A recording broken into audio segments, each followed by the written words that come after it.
Hello mga Pisces Collectives. Singit tayo ng isang reading ngayon. Kumusta kayo? Sana okay ang mga araw nyo, weeks nyo. Medyo matagal tayong hindi nakapag read, no? So eto for Pisces Collective, sa mga nag-subscribe, maraming salamat. Wow, 10 of Cups, 3 of Wands. So 3 of Wands, may mga issues ba kayo na matagal nyo nang inintay? Ayan, 9 of Pentacles, Page of Cups. Okay, so meron ditong either pangarap mo matagal na, tungkol to sa family. Ayan, so tungkol ito sa isang single pa na Pisces. Maaring ito ang energy mo. So nag-work ka ng work, and ano ba yung pangarap mo na iniintay mo? Eto, may pangarap ka na iniintay. So, etong Page of Cups, maaaring meron kang message, tawag na darating. Tingnan natin kung ano yun. From person ba to? Clarify natin. So, basta ito tungkol sa family. So, maaaring nagtrabaho ka for the family. Ayan. So, clarify natin yung 3 of Wands. Clarify natin. 3 of Wands. Temperance. So, etong iniintay mo na to, medyo yan yung win-work out mo.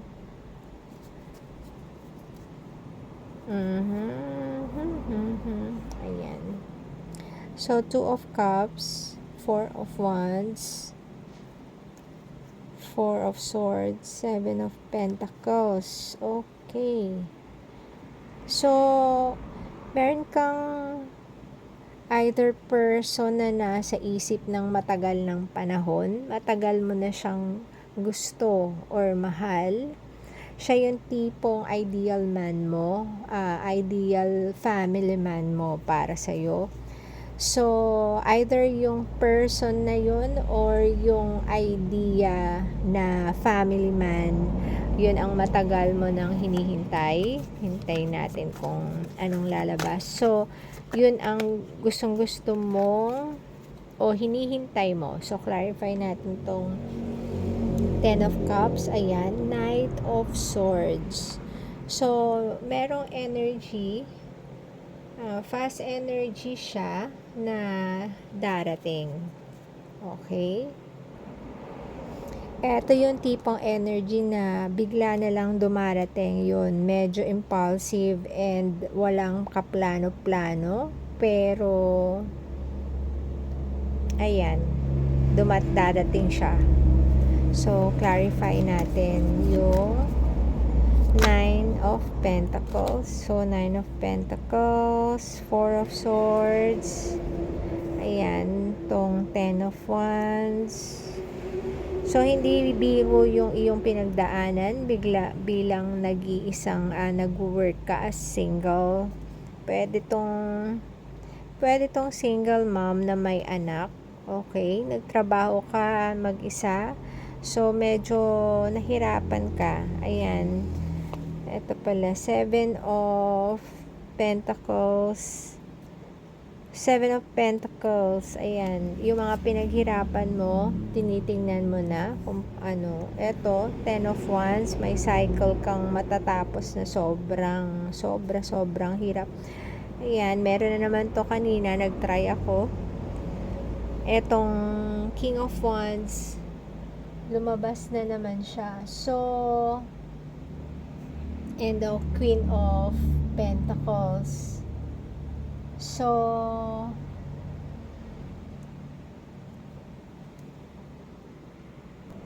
ikaw, sinecure mo talaga yung iyong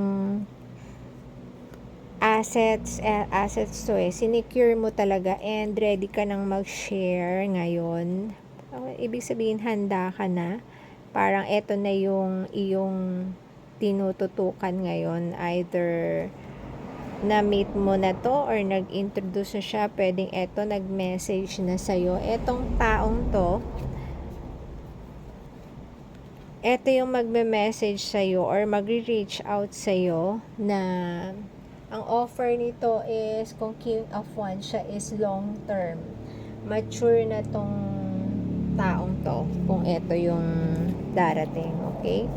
So, clarify natin yung Page of Cups. Okay, Six of Swords. So, etong message na dumarating sa'yo is iniiwasan mo from this person. Iniiwasan mo siya. Bakit mo ba siya iniiwasan? So, alamin nga natin, clarify natin yung Six of Swords. Clarify yung Six of Swords. Ayan. Eight of Cups. So, maaring dati mo na siyang nagugustuhan, eto, pero kinailangan mo siyang iwasan. Okay? Yung iba naman sa inyo, mas pinili na protektahan, i-prioritize yung mga anak, may anak sa inyo. So, kahit nahihirapan, kinakaya, kahit na mag-isa lang. So, tiniis niya yan para sa family, para yung iba sa inyo, para sa anak. Ayan. So, etong Three of Wands na hinihintay mo, may hinihintay ka Ayan, Eight of Wands, Nine of Swords, or eto siguro yung Four of Swords, Nine of Swords. So, meron kang isang taong hindi kinakausap, maaaring eto yun, maaaring ikaw yung umiwas. So, etong, kung sino tong pinag-iisipan mo na to, mag-a-approach siya, Eight of Wands. So, nasa sa'yo kung tatanggapin mo yung kanyang ino-offer sa'yo. Ayan. Siya yung hinihintay mo, iniwanan mo, pero siya rin yung hinihintay mo. Siya yung ideal person mo. Okay? So, hingi tayo ng additional message para sa reading na to. Oops. Knight of Wands. Merong Death, Scorpio energy.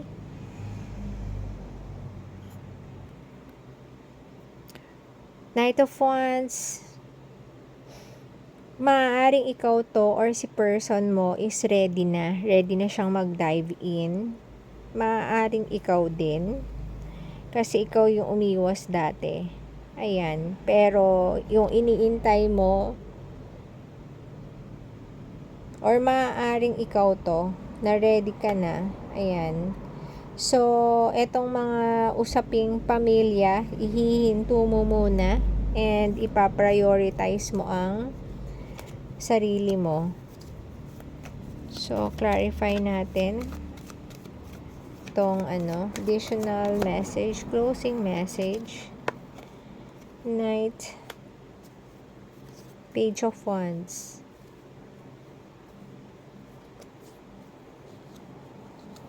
Baliktad yung cards ko sorry. Baliktad yung cards ko. Ayan, Page of Wands. Etong Page of Wands, nagsolo ka, nagkasakit ka na sa kakatrabaho mo mag-isa. So, etong Page of Wands, may mga nangungulit sa'yo pero hindi mo pinapansin. Busy ka sa pag-work mo. Ayan.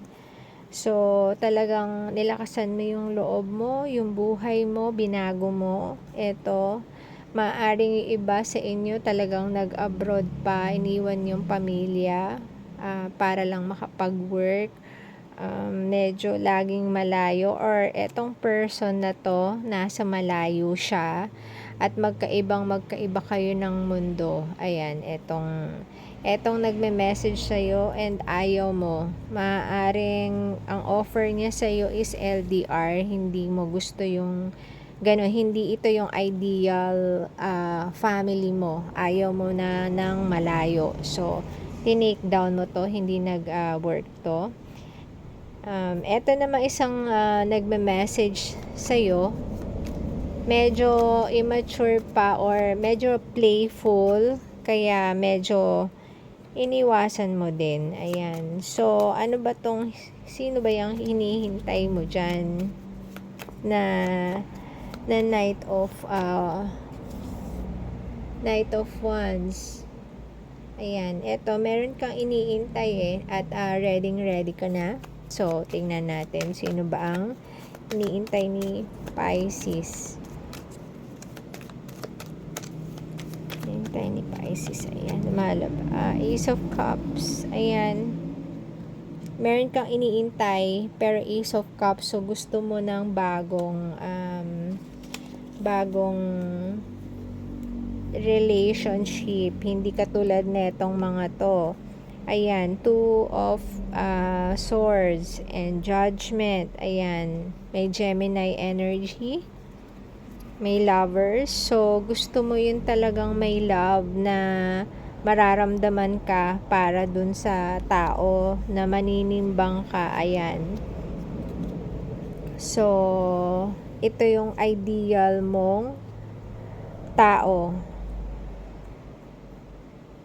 Ayan, ayaw mo na tong mga immature, ayaw mo ng mga impulsive na tao, ayaw mo ng ganyan. Talagang mapili ka sa mga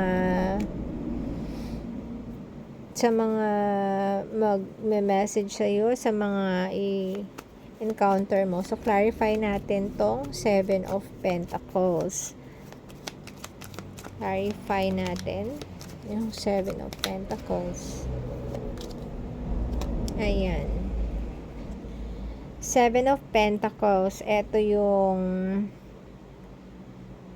tinitingnan mo mabuti yung iyong pangarap, yung mga pinaghirapan mo, and ayaw mo siyang masayang. Ayan. 2 of Wands. Ayaw mo ng mga ganyang klaseng taong darating. So, if relationship to, ayaw mo ng parang pa-easy-easy lang. Gusto mo yung mga may future. Yan. Ace of Pentacles, yung ready na mag-commit. Ayan. Kasi ikaw ready ka na. Empress. Yan. Two of Wands. Ayan. Merong mag-o-offer sa'yo. Ayan. Ito yung iniintay mo na talagang bubuo ng iyong ideal na family. Syempre, mapili ka na, lalo na sa mga may anak, diba? Mapili na yan. Hindi na pwedeng basta-basta kahit sino na lang. Ayan, 10 of Pentacles, Hierophant. Yes, ready ka na. Ready ka ng mag-step up para magkaroon ng family. Ready ka nang makipag-date ulit. Ayan. So, iniintay mo na lang yung taong karapat-dapat sa iyo. Ito, Knight of Wands na naman. Ayan. So, ikaw nga to. Ay, ano ba to? Knight of Swords pala to. Sorry.